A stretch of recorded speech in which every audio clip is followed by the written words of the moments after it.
story, and it doesn't look like this one in the picture here, but on our story on Instagram and I think on Facebook too, we have a self-care bingo up, which is super fun and a good way to fill out and appreciate all your self-care that you're doing. So you can definitely go and save that or share it. I think you can share it from the story, and then you can X out things that you've done in the day and then reshare it to your own story and make sure you tag us. And yeah, fun little activity to do. Appreciate your self-care. And if you have any questions, just pop them in the chat.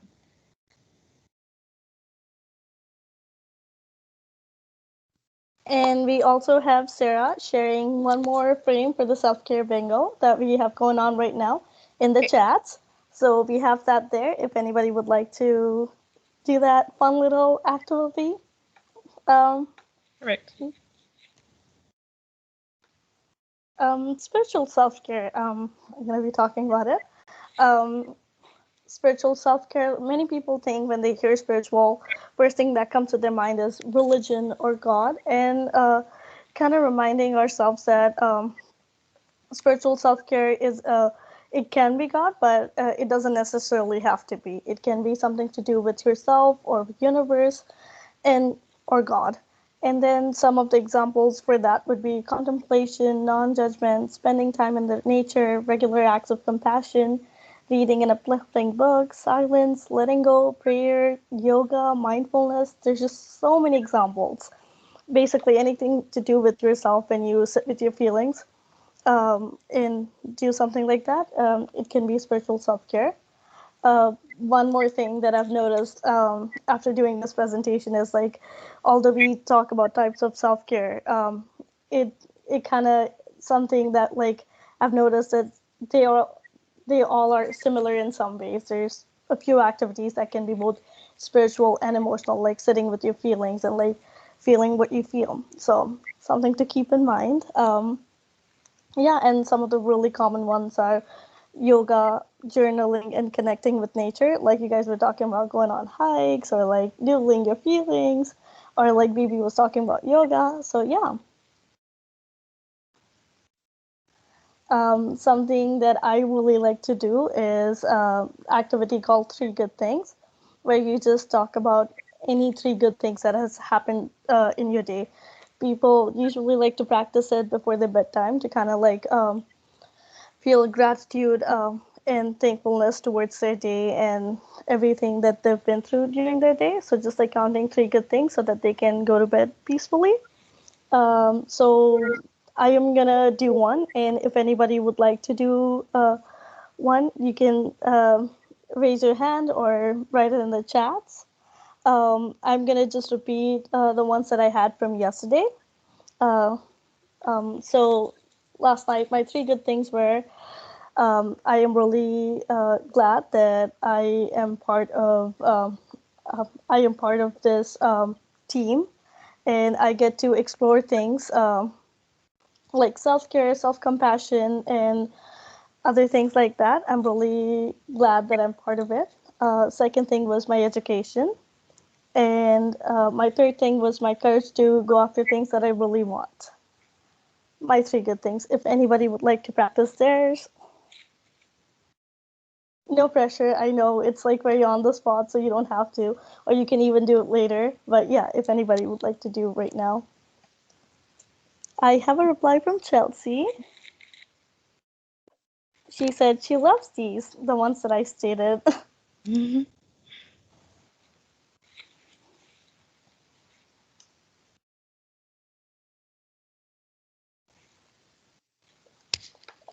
It's okay. I guess we'll move on. If anybody wants to do them later as well, it's okay. I can share Then, some, Javisha. oh, thank you. Yeah, no worries. 3 good things that I am experiencing is lots of support from family and friends. The opportunity to go to school and work at the wellness center. I'm very grateful for that. And also that I have a home to move into. Super grateful for that. Those are my 3 things.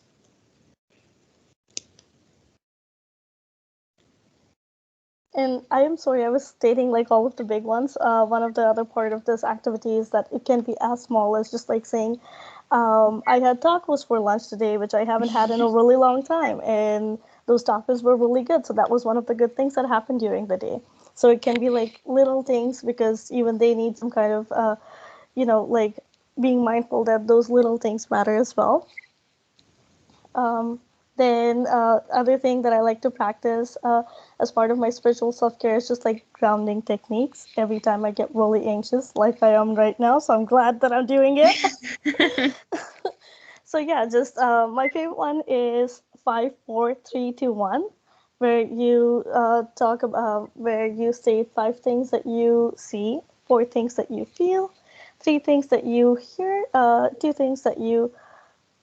I am very nervous. I'm gonna read this out.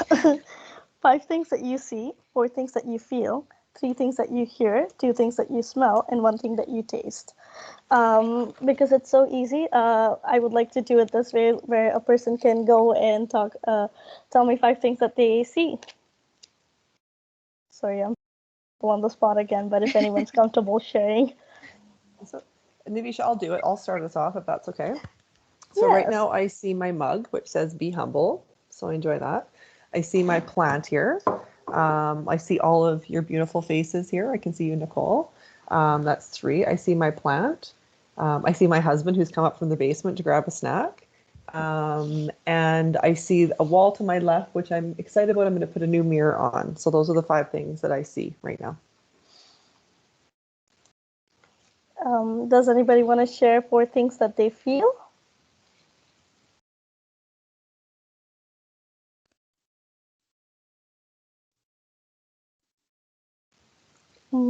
I am gonna do this. Sorry, I like. Yeah. Right now, I feel my feet touching the ground. I feel the book in my hand. I can feel my hair touching the back of my neck, and I feel a little anxious. It can be both ways, something that you feel like the feeling, or something that you feel physically. So yeah, and I feel a little anxious. Does anybody want to share 3 things that they hear?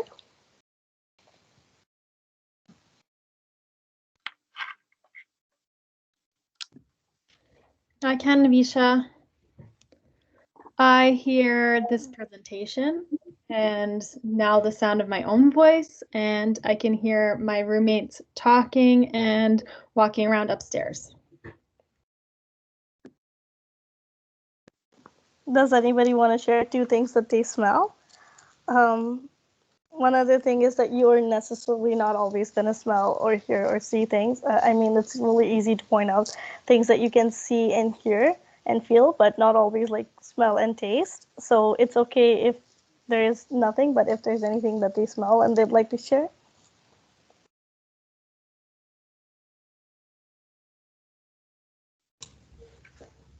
I can share 2 things that I smell.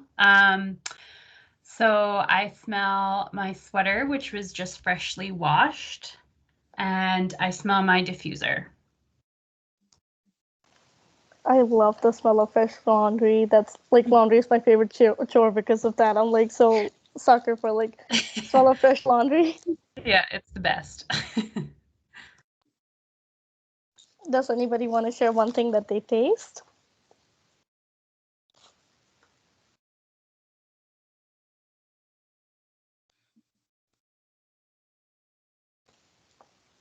I know it's kind of hard because people might not be enjoying a beverage or a food item right now. So, oh, I have someone replying in a conversation. They said my green tea. Yay! Yeah. So, just talking about the whole point of this exercise is doing grounding techniques is it brings you back in the present moment. You might be feeling anxious, thinking about the past or of the future, or like, how am I gonna do? Or, oh my God, like, what did I do? So mainly just like trying to focus on things that are in front of you right now just kind of brings you back in the present and makes you feel grounded. That's the point of this technique. So practice it as many times as needed because it might not work the first time and you might still end up thinking about all the other things, and it's okay that you have to do this a few more times to feel grounded. And it doesn't always have to be 5 things that you feel. It can be 5 things that you feel, 5 things that you see, 5 things that you hear, however you feel more comfortable with it, just as long as you're coming back in the present. And would anybody like to talk about anything that they practice as part of their spiritual self-care? Yeah, for me, my grounding technique is through visualizing. Like I put my feet on the floor, then I make sure I feel my toes, and I imagine myself as a tree that has stems, deep rooted. So I just like breathe in and feel like I am safe. That makes me less anxious most of the time.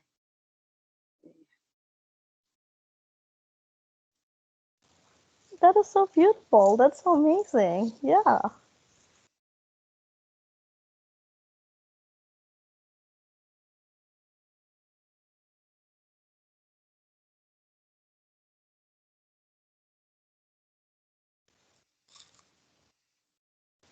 I might just comment on BB's grounding. It's interesting you say that, BB, because I've gone to in the spring practitioners who do Reiki work, like energy work. And the one thing they talked to me about was like visualizing being rooted and just visualizing those root in order to like kind of root your whole kind of energy system. And so that's interesting that that's one of the visualizations you do. So thanks for sharing that. It's pretty cool.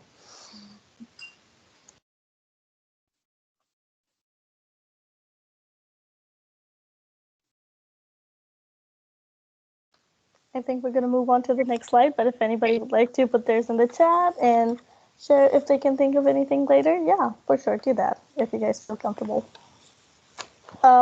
Last one is social self-care.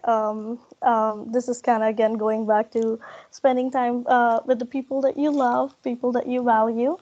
And it is part of self-care because these are the people who you get emotional instrumental support from, just like tangible support when something goes wrong, when you need to move, or when you need to focus on your setting and you need meals prepared. And so it's like really important to have some kind of social self-care people who can help you emotionally and in any other ways that you need. So just like that is one of the reasons why you really need it. And apart from that, just like we are part of a society, and something that something that I learned from this book called The Happiness Trap, where it talks about the way we started as back in the days when we were hunting and gathering. We always used to roll in groups because that was important for survival.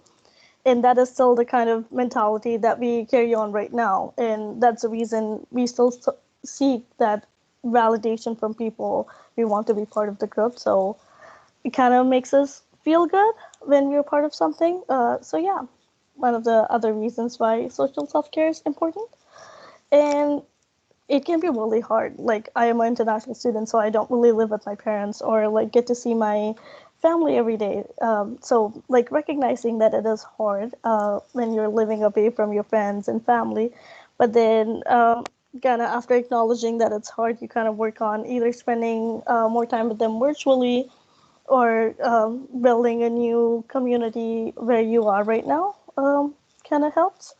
And it is always important that you do it in a way like what self-care is, like where you take out time for things like these. So it's not like something where when I get time, that's when I call my friends and family, but taking out special time and saying this is time just for them. This is the time that I spend with them. So that is like one of the better ways to practice social self-care.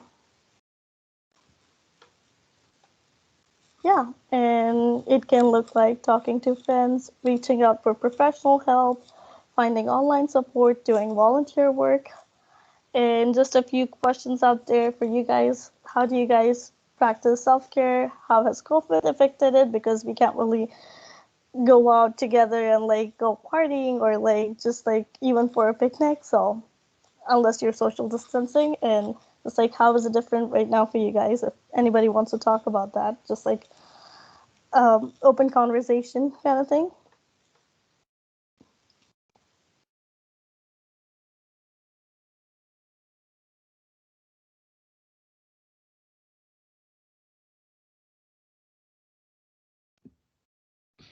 I think I can share, Navisha.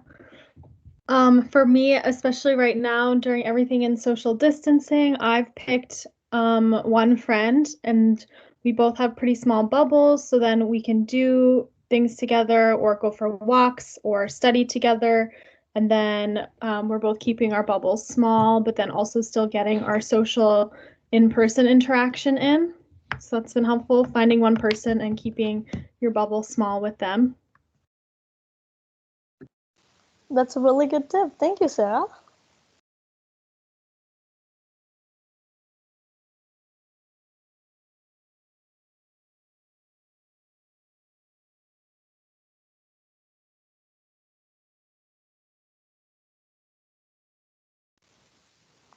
We have someone who replied us on chats.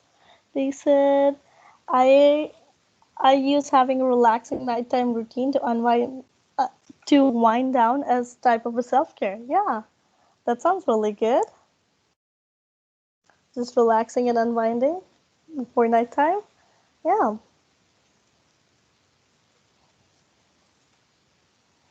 And just, yeah, recognizing that self-care can, like, although we talk about like self-care, social self-care is something different than physical and emotional, but like still spending that family time and everything like you guys mentioned, I guess that's great.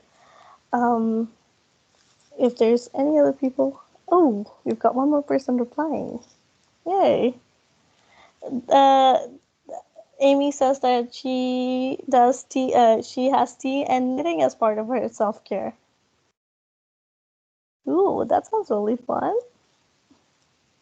That's awesome. I was just talking to somebody actually because I just started knitting again, and it's been a long time since I knit. And I was talking to somebody, and they were saying too that they know a lot of people that started knitting again. So I think it's like one of COVID's activities, like baking. Everybody's just knitting again.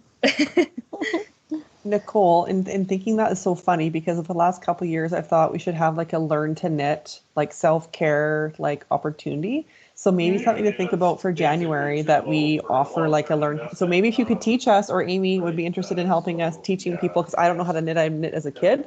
Yeah. If anyone's open to that, that would be a fun kind of wellness in your house as like a relaxing, stress reducing activity. So I'm just throwing it out there. And if anyone's interested, oh, Amy says she's in. Yes. Yeah. We're holding That's to it, awesome. Amy. So exciting. Okay, thank you. I know I got into knitting. Like I like bought my supplies and everything, but then like I tried it and then I couldn't do it, so I just like didn't finish it. But it was fun. It was relaxing. It's hard to get the hang of it when you start again, I think. Like I had to watch a bunch of different YouTube videos just to remember how to just do like the basic knit. Like, yeah. It takes a while. And Heather says that she loves knitting and she would love to participate too. Yes, we have a whole knitting group now. Yeah. Um. Oh wait. Yes. Yeah. Good to That's switch. good. Yeah. Okay. And we have got one more reply from Amy. Um. Ooh, Amy's gonna send us a picture of her latest VIP. So then Yeah. I'm gonna kind of talk about the last slide, and then yeah. So one of the fun ways that we can practice social self-care right now, the resource that I have for you guys is Tea Time with Wellness. We do this every morning from 9:30 to 10. Every day has a theme, and the one that I do is Friday, ending your week with mindfulness. And yeah, it's really fun. You can socialize via video chat and get to see students who go to TRU and just kind of talk about what's going on in their day. And just like we used to have this place before, we don't anymore. So we're just trying to recreate that space virtually. So if you guys are interested, you can follow the Wellness Center page and find the link over there and join through Teams and be part of the fun little thing that we got going every morning from 9:30 a.m. to 10 a.m. every weekday. Yeah. And then we've got a couple of comments from Amy. Yeah. Ooh, and from BB. We've got from BB. She says, interacting with my favorite social media follower who go live online. That's her social self care. Yeah, that sounds like a good one, BB. Mm-hmm. Would anybody like to share their last thoughts? If they have any questions, we are here to answer. And if they, even if it's not a question, just how they feel about things, about their day, or just school, anything that they want to discuss, we are here. Yeah. Yeah, thank you so much. I'm going to stop sharing my screen now so I can actually see everybody. Hi. See everybody's bubbles. Yeah.